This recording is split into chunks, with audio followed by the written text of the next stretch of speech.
if the White Sox lose the division, I'll be the biggest mouth in this town. So many fake tough guys. I'm tough. Let me be a tough guy, knock out a couple guys in spring training. I got married. The world is upside down. The number one bachelor in Chicago got married. You know why the White Sox fans love me? Because I give my heart. Oh, wow. That just got emotional. Wow. This could be the best episode of Being Guillén ever. Welcome back to Being Guillén, the Thanksgiving edition. What are we thankful for in the Guillén family? Wow, you start. Well, this is by far my favorite holiday because I love to eat, and usually I don't have to put anything in as far as like buying the turkey or anything like that. Thanksgiving is the best. I'm grateful for family, friends, and most important, health. Well, for me, health, first of all, besides all the stuff we last couple of years been happening and we got a lot of health, I think my family, I think that's number one thing. And my grandkids is being priority to my family. And I think grateful to be in this country and be what we are and what this country allow us to be. Obviously, we work on it. Nothing was like, here it is, easy on it. No, but thanks to this country, opened the door for me and my family. I love this American tradition. It's my favorite one that we've adopted. Obviously, I'm thankful for my kids, my wife, who I now is obviously it's the biggest celebration in her family, and just health, just the ability, and the fact that I get to be around my loved ones. My family lives 5 minutes. I see my brother on a consistent basis. We get to do this amazing show where we get to share with you guys our life and our love and our passion for baseball. But that's what we're thankful for. But one of the things that I've always been thankful for is for the Guilléns, friends of the family. And today we're going to talk about one of my favorite human beings, not only on the field, but off the field, just because I got to see him when he was a single guy and then, grow up to be this awesome dad. And I still keep in touch with him. Lefty, that's how I call him. Mark Buehrle. Oh gosh. Ozzie. Oh gosh. So quick stat about Mark, okay? But then Mark Buehrle is the only player that was with Ozzie every single year of my career that he managed in his career. So if Ozzie ever manages again anywhere, Mark has to be with the uniform in any capacity just to keep the tradition. Or coaching. Or coaching. Mark Buehrle, obviously, resume, no need to talk about it. A Sox great, a White Sox Hall of Famer. To me, I'm always going to remember Mark and always think about him as far as, obviously, the pitching. I love this pickoff move. Being around Mark, he's probably one of the coolest, calm, most collected guys I have ever seen. Way different than a Freddie or a Jose. Even on days he pitched, you wouldn't know that he was going to pitch. He was always the same guy as far as like, I just get the ball and I'd ask him. I said, what do you even think? I just get the ball, I throw it. Whatever the catcher puts down, hey, whatever happens, happens. And that's why I think he was so successful in his career. I also believe, I will say this, believe that he is one of the most liked teammates in White Sox history that you can ask anybody, what do they think of Mark Buehrle? And they would say he's an amazing guy. I don't have a lot of things autographed. After he threw his perfect game, I got an autograph commemorative that says to Oney from Mark Buehrle that when I have my house, I will hang it up. Oof, I can make a book out of Lefty. Lefty, you know what I mean? I remember one point you say, give me 25 Mark Buehrle, and I know lose one game. Because this man, every time he's got up in the mound, he's give you everything he have. And he ruined, by the way, this man ruined for everyone in the same caliber. He want his teammates to be better, be good. This man is like, I remember one day we in Milwaukee, White Sox, I just now work for the White Sox, and all the song we watched it. It was an All-Star game. All-Star game, Milwaukee, and Mark Buehrle, his family was in front of me. Mark Buehrle was throwing for the White Sox. I go, golly, White Sox so terrible. They had the guys Buehrle. It's like, who's this Mark Buehrle guy? Mark Buehrle That's guy. how bad the White Sox Because he's so bad, they gave him. God, they would have. No, he said he's so bad. They like this guy's even wearing number 56. He must suck. And his family was after that. Yeah, Jamie and the kids. Families come to be a great friend. His father, his mother, great friend with me, and they in front of me go, wow, this guy, Mark Buehrle representing the White Sox. This thing is terrible. So I love, and I'm going to talk a little bit about his family before I get into my Mark story. Anytime anyone says anything negative about you, Jamie's done it a couple of times on social media, because she believes that you were a perfect manager with the families. So you and her kids had a huge bond. Obviously, Mark's kid that, win or lose, he'd see Ozzie. We used to call him the Barney, the action figure for Mark's kid. he'd go hug Ozzie, and then they'd open up the door to the clubhouse, and he'd come in, he'd sit with Ozzie in the office. This is before Ozzie had grandkids. And obviously, there was a bond there. And Mark, since he was there, we always wanted to make it comfortable for Mark, meaning Ozzie, that the kids could be around. Communications with the wives openly. And I think Jamie really appreciated that. I think that's why they go to the Marlins. Obviously, they got paid, but they knew that it was going to be great, that Ozzie was that guy. And that I don't think that people saw that, on the field compared to Ozzie off the field to Ozzie on the field. And Mark and Jamie, they're those type of human beings in Mark's family. One of my favorite stories, though, is Mark, all the team knew that Mark was like the teacher's pet, meaning Ozzie always said he loved his players equally. I think Freddie's family is married to my cousin, one of my best friends. It doesn't count. Mark was a guy that, Mark's from, a white guy from St. Louis. Ozzie and Mark are very different. He was the only one that could push Ozzie's buttons. So he could push Ozzie's buttons. So I remember one day we're in a rain delay, and Ozzie hates football season. Not because he hates football season. No, he doesn't like when the players watch. He doesn't hate football season. He hates football season because when football season starts, players love watching college football. During the game. Because they're like, this guy went to this school, this guy. So everyone's watching college football in the game. So guys are trying to go inside. It happens in every team. And Ozzie had an issue with it. So there's a rain delay. And this is when the Sox weren't playing too great. And there's a rain delay, long one. And Ozzie, the team was sucking that day. Ozzie comes in. And he walks in and tells everybody, not a team official team meeting, but he says, if anyone turns on the effing TV to effing college football, I'm going to come here and I'm going to break all these TVs, okay? Don't put football on. And he goes into his office. Players start egging Mark. Mark, you don't have the guts to turn on the TVs. Ozzie won't say anything to you. Turn on the TVs, Mark, turn on the TVs. And everybody's like, yeah, Mark, they're not going to say anything to you if he comes out, you tell him that you did it. So here comes Mark, turns on all the TVs, gets a controller. Everybody starts watching it, including myself.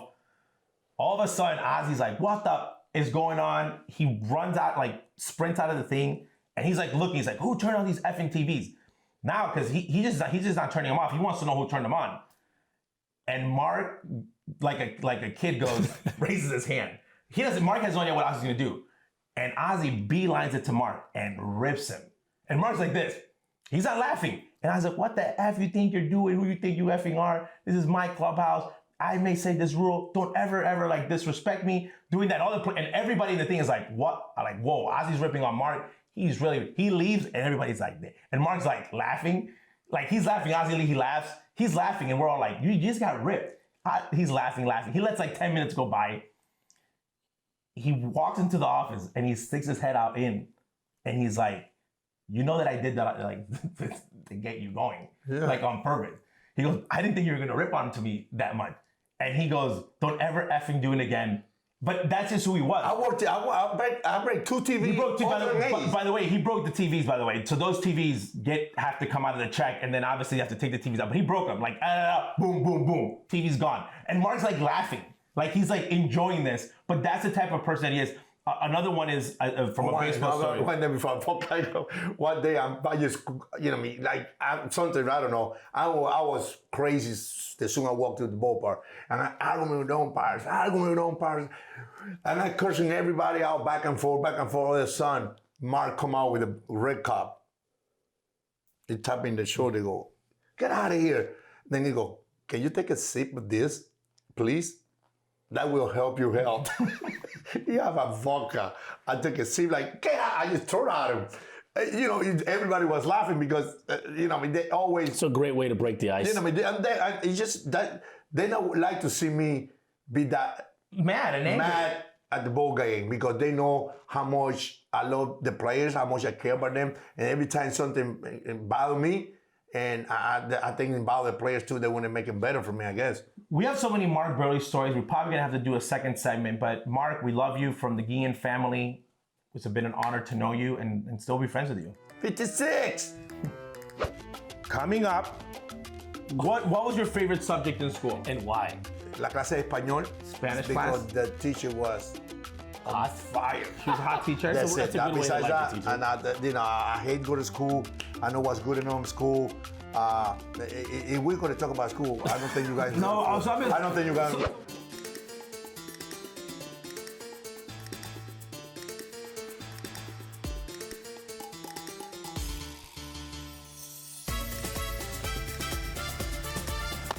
This is all we needed. Oh, let's go! We're taking the W and bringing it home. Trust me.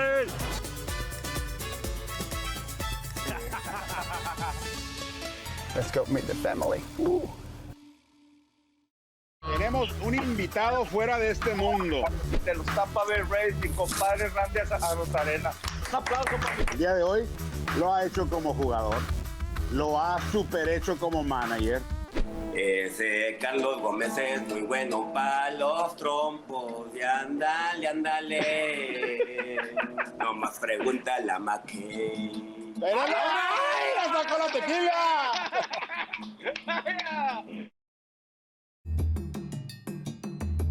I'm Julie Alexandria.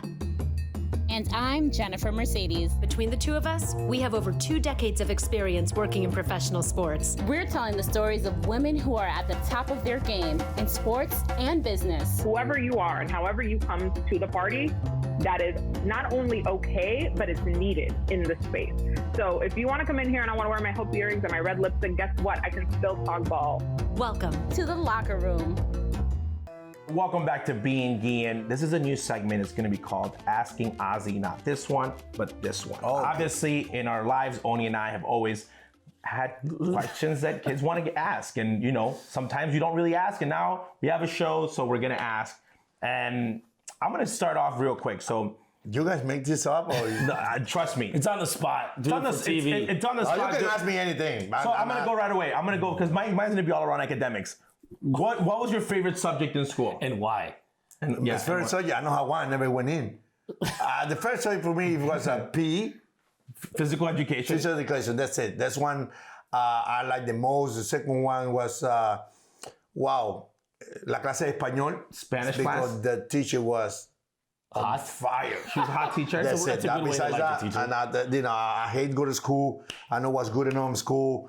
If we're going to talk about school, I don't think you guys. I don't think you guys will feel proud of me. So what was your mother's career? What was she? My mother was a principal in high school. My mom was a teacher in college. In administration. In administration. You know what I mean? Wait, so your mom was in school, was involved in school, and your uncle was also a professor. All my family. A lot of scholars. By the way, educators. In my time in Venezuela, like my mom said, you want to be a baseball player, people hate. Like, what? Baseball player, they see you like you have bad minority. Profession, bad profession. I said, you have to be a teacher, you have to lawyer, be a doctor, doctor. you have to be, and nowadays, they tell people whoever to be a get pregnant, I said, you got to be a baseball player, you got to be a baseball player. So for sure, so that's funny. So if you're a professor and you're in education, does not mean your kid's gonna go to school. No, yeah, absolutely. It's funny mine, twofold. I know Ozzie's a big fan of the Asian cuisine. My thought process is like, wow, this guy comes from Ocumare and then Caracas. They're not eating raw sushi. No. When was the first time that you ate sushi, and how was it explained to you to say, hey, come along with me, I'm gonna give you raw fish? No, it's funny because I know that it wasn't cooked. I know it's raw fish, but I eat iguana eggs. Yeah, that's one of my favorites. Iguana eggs. So what happens? First time you go eat sushi, the guy goes to your room, tells you, we're gonna lunch today. Like, break it down. How did it happen? This is the best. And we're playing city? Boston. So you first of all you ate sushi in Boston. Yeah, I know it's sushi in Japan. I went to Japan for like 2-3 weeks. When I was by the way, this is the 90s, so it wasn't like eating sushi now in Boston. They probably got like great restaurants. Eating sushi in Boston in the 90s, a little dangerous. I got married couple. I can remember very quick. Who were you with? By myself. I go drive by and I see these people sitting there. I look up and go, oh God. What are they doing? I said, like sushi. No, I know it was sushi because I went to Japan. I go, geez, I never taste that. A night before. This is his favorite food now. Then Alex Fernandez bring unagi sushi. Like unagi roll? Unagi sushi. Okay. And he bring a big to the airplane. Like, everybody's eating. Then I like, I ain't eating that. Then I say, are we thinking 91, 92? I don't know. Alex Fernandez go, hey, you want try? And I did try. Bad news. So you didn't like it at first? No. I like, wow. You know what I mean? Then after that, I went to Boston. To simply, I never go to Chicago. Say, hey, let's go sushi place. We're going to Boston. And I sit there every day and eat sushi. Wow. 3 days. And the thing, and you go to the airplane. And Roberto Hernandez go, Really? Because Roberto eats with me all the time. Really? We eat in the Copley Marriott Mall. He told Roberto, sushi. no more rice and beans. No, I'm a sushi guy now. I never go to Latinos go like this here. So place Boston, to eat the black Copley, bean and rice. he even remembers the hotel, the person who brought him there. Thank you, Alex Fernandez. Yes. Now it's like now it's all he can eat. Now you ask me what you like to eat. I say people food. like, oh, what's your favorite food? Venezuelan people. They go, oh, I like sushi. Venezuelan people, what? The Guillén family. Black bean, rice, and arepa. I said, no, I eat that when I was poor. So, now I got money, I eat sushi. So I have a question though. So going straight on the cuisine topic. So the first time that you ate Korean then was with Mansuli. Korean was the first time. Arizona. In Arizona. Was that Arizona? In Arizona. And great Korean Barbecue. barbecue. That's also because the that. first person to ever take me to Korean barbecue was this guy. In Arizona. And I said another Ozzie move. But so the first time you ever ate Korean was Mansuli. Mansuli. Can I ask a second question? Yeah. We love to golf. You see you're from Okumade, a town. There's no golf. You're riding horses, maybe.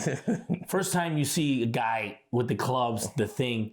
Who brought you to golf for the first time? Well, that's and easy. who said, this is what you do? And you're like, you're probably thinking, this is the stupidest game in the world. It was a stupid We are game. like, why am I wearing this? By the way, hit the ball in a little hole. You know who was responsible? Webb. You see Webb, our producer, playing golf? Like, Pretty good. oh my God, this monster is a player. Oh my God, you're like, oh, this white guy can play golf. All of a sudden, whack, whack, whack, whack. I'm like, whoa, So Webb. the first time- Okay, the first time I ever And what played did they golf. tell you to bring you out? And No, what did they tell you to he wear? was Where's Robin Ventura? Take me to the Robin Ventura. I think Bobby Tippin was on Dan Pasqua. Okay, Robin Ventura was there. We're drinking.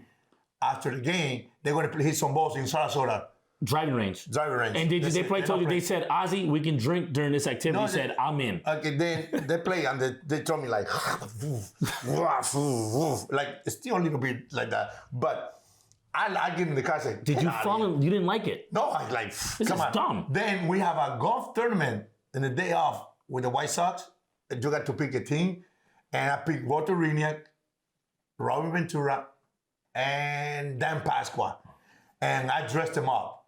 Like I went to the store, buy all the We're wearing this. Yeah, like we were there, you know, that's the way Mexican. That's the Spring training sounded fun.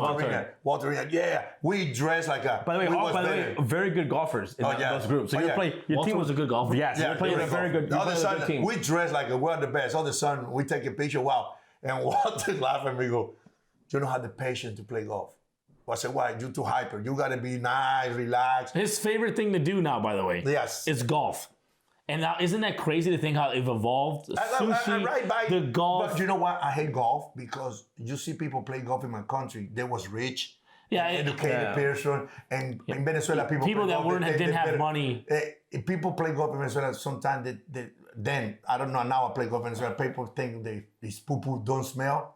Yeah, they're a little snobby. They're a little snobby. It's not minorities playing there. Isn't that nuts though to think that how someone can evolve from being like I don't know what it is from golf to a cuisine? Because obviously we grew up bullfights. Yeah, we grew up. The best thing, the thing I love the most is bullfight. Most beside my family, bullfight, and bullfight. Look. Yeah, but you won't ever get in there and take a bull. No, but I did it with little one. But the thing is, I don't grow up with that. I grew up with baseball. Yeah, it's just funny though because the first time we golfed was because my dad was like probably getting into golf. And he's like, hey, you guys have to come golf. Yeah, and it's funny how it happens. I love it because now all you guys play golf with me. Yeah. Sometimes I hate it. But just the only way we can be together besides dinner and stuff. Go out, have fun, and play golf. Well, we're going to keep this segment going. So if you have any questions, let us know what you want to ask Ozzie. Up next, I find out a Rookie of the Year. I got a Polar case of beer. Me and Nady on our shoulder, like carrying it. So we're going to celebrate. Win or lose, we're going to celebrate. Believe it or not, I'm hungry. That's the Dominican Fat Joe. You know a good man when he does something for somebody that can't do nothing for him.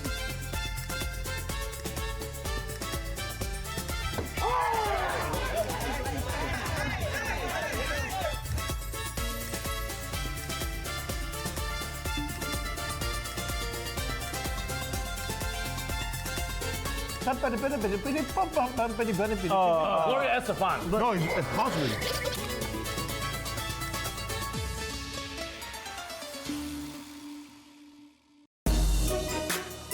Looking for the best gifts this holiday season? Head to the La Vida Baseball shop on TeamBrownApparel.com, where you can create personalized gear that will let your loved ones rep their heritage and style. Welcome back. It's 1985, and Ozzie Guillén has just been named Rookie of the Year, and he is in his homeland in Caracas, Venezuela. Menca de Leones. To be exact. To be exact. How was that process? You get named, obviously you got a phone call. 24, apartment 303. Wow. So then you go there, you get a phone call, someone calls you and says, hey, who called you? We don't have a phone then. So how did that happen? I think for some reason, Haiti Adrianza, we thought we were going to be Rookie of the Year because the media, they're sending fax. There was speculation. Then I went there and somebody went for a motorcycle guy. A messenger. Went to that and then say, oh, you win Rookie of the Year. Like, we sitting in your grandma's house. You was a baby. Then I said, get out of here. Then I say, hey, I might did. We went, me and 80. I find out Rookie of the Year. I got a Polar case of beer. Me and 80 on our shoulder, like carrying it. So we're going to celebrate. Win or lose, we're going to celebrate. Then the people come down, all the sun news. Then they try to call me and they bring a phone from Meridiano. Grandma, and it's funny because I think it was Danny Evans. Somebody, no. Maybe Danny Evans says that we gotta get a hold of Ozzie. Because obviously you're in Venezuela. Yeah, they're saying, Ozzie, you just won Rookie of the Year. How do we get a hold of him? CANTV, CANTV. Put a phone on my mother-in-law's house. Put out a phone just because that. Wow. We got the phone and said, hey, you just win Rookie of the Year. By the way, the first time I find out I win Rookie of the Year for USA Today or whatever. I was at the ballpark, and the announcer and the ballpark, Ozzie Guillén, he just USA Today Rookie of the Year. USA Rookie of the Year, and people went crazy. That's not a Rookie of the Year officially. And people went crazy. I went out in the field. I was playing, not like the players now. Yeah. They play double A. They want to play in the country, and big people make a big deal every day in the pictures. And when I find out Rookie of the Year, they call me and say, yes, I win Rookie of the Year, and we celebrate. Hey, There's a famous picture of Ozzie Jr. being held by my dad. Yeah. He's reading the newspaper saying like Ozzie won Rookie of the Year, but from what I understand in the stories was that people were basically flooding your apartment. Oh God! And like honking. Okay, by the way, people was down in my mother-in-law's apartment. You talk about maybe 300, 400 people from my hometown screaming. And it's funny because all the song, we never see a camera before, television camera. All the song, every camera. Meridiano, no, what's Meridiano? I mean, just think about it. Canal 4, everybody. I got an interview day in and day out. I got a call from the president. I was eating for free everywhere. But it's something, science. Nobody remember Rio Aparicio. They remember Rio Aparicio because it was the first Rookie of the Year in our country. It was fun because I continued to play. I didn't stop. I continued to play. I remember every at-bat, I got to take the hat off, and every game they have a big ceremony for me. It's a big deal. Obviously, your father recently back then, but like you said, imagine being in a town where they're not used to seeing television cameras or television crews come into your apartment, film everything, and it's like, hey, this guy just won something, and now they're here to document it. They felt a part of it. So that's why those things stand out so much. You see how bad, country was very, very country. Kids, they see a Meridiano, that's a newspaper in Venezuela. Kids running behind the car. Like, oh my God, what this car doing in this area? Like it's a fancy car. You know why? Because most of the time we see a police. Yeah. A police and people chasing people. Now when you see a camera do something positive, that was great for So when you get back to Chicago, obviously to spring training, did they have a session for you? Like, press guy does like, not really. They talk up to me and... Because now, like, if you would have won it now, instead of Mediano, you would have just had your own post on Instagram and said, No, I have a picture. It's something. You know why I was very sad about it? When Pito win the Rookie of the Year, the White Sox even invite me to present anything. Well, that was in different times. But again, it's true. So Rookie of the Year is, I always say this, you only have one shot. And in Venezuela, obviously, we got Acuña now. He's actually we have three. We have three. But it's a huge deal in Venezuela. The Rookie of the Year, every time there's a rookie that comes in, Because obviously you kind of reset now the it's trend. different because now everybody knows you're going to be rookie of the year. For sure. Like with this kid, you know, you got Twitter, you got everything. In my time, they had to put a telephone in my. So I did not know that not only did you get Rookie of the Year, but one of the best things that happened from the Rookie of the Year was that my grandma's house now had a telephone. This is funny. A picture guy, all those guys. Photographers, they go, hey, they're fake. They bring a telephone. They fake like I was talking with United States, and they take a picture, put it in the front page. Like, I think I remember seeing that. You know what? I'll tell you this. And the chairs that were in that newspaper, they're still there. The chairs that Ozzie Jr. My dad's holding Ozzie, and it became very famous in our country. Those chairs still alive, still exist. By the way, in that chair, and people still use it. In that chair we're using. It's a lot of people born in that chair, maybe make in that chair, and a lot of people die in that chair. It's gone through generations of generations. Our Baseball Hall of Fame, if you want the chair, or the White Sox. There's a lot of history in those chairs. But again, that's just one of those things. Conspiracy theory that the man actually landed on the moon was Ozzie Guillén really talking to someone on the other line. Now we know that it was not true. It was true. It was a made-up picture. But again, congratulations, Rookie of the Year. We'll see you soon here on Being Guillén.